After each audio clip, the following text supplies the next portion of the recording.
والسلام على عباده الذين اصطفى خصوصا على أفضلهم وخاتم النبيين محمد الأمين وعلى آله وصحبه أجمعين.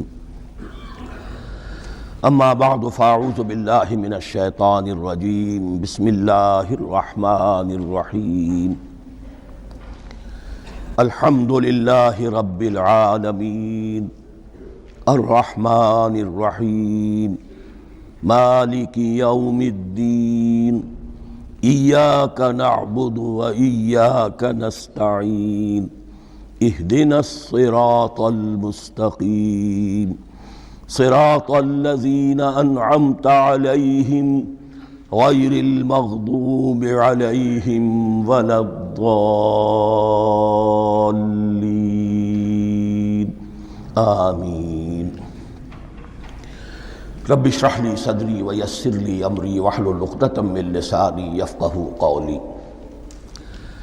اللهم ربنا الهمنا رشدنا واعذنا من شرور انفسنا. اللهم ارنا الحق حقا وارزقنا اتباعه وارنا الباطل باطلا وارزقنا اجتنابه. اللهم ربنا يسر لنا امورنا كلها واتمم لنا بالخير وتقبل منا فإنك خير المتقبلین آمین یا رب العالمین. ابھی میں نے سورہ فاتحہ کی تلاوت کی اور آپ نے سماعت فرمائی. یہ سورہ مبارکہ مصحف کے اعتبار سے تو پہلی سورت ہے ہی، سب کو معلوم ہے، لیکن یہ بھی نوٹ کر لیجئے کہ یہ نزول کے اعتبار سے بھی سب سے پہلی مکمل سورت جو حضور پر نازل ہوئی وہ یہی ہے. اس سے قبل متفرق آیات نازل ہوئیں.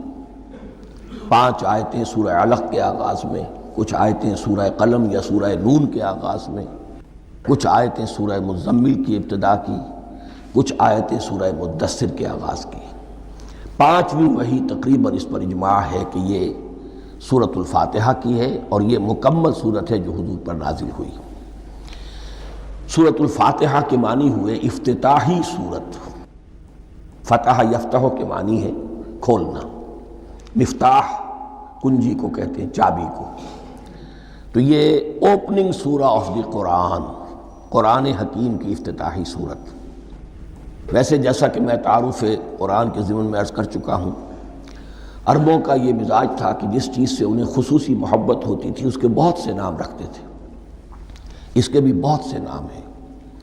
سورۃ الفاتحہ سب سے عام ہے، لیکن الکافیہ، الشافیہ، ام القرآن، اساس القرآن، کم سے کم یہ 4 نام تو میں سمجھتا ہوں کہ ہر مسلمان کو مزید معلوم ہونے چاہیے، اور بھی بہت سے نام. اس سورہ مبارکہ کی بالاتفاق و بالاجماع 7 آیتیں ہیں، اگرچہ ان کی ترتیب میں کچھ اختلاف ہے.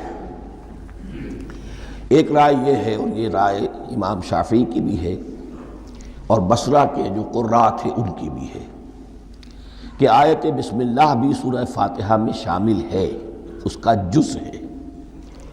وہ اس کو شامل کر کے پھر 7 آیتیں بناتے ہیں. تو آخری جنہیں ہم 2 آیتیں سمجھتے ہیں، صراط الذین انعمت علیہم غیر المغضوب علیہم ولا الضالین، وہ ان کے نزدیک ایک آیت ہے. تو گویا کہ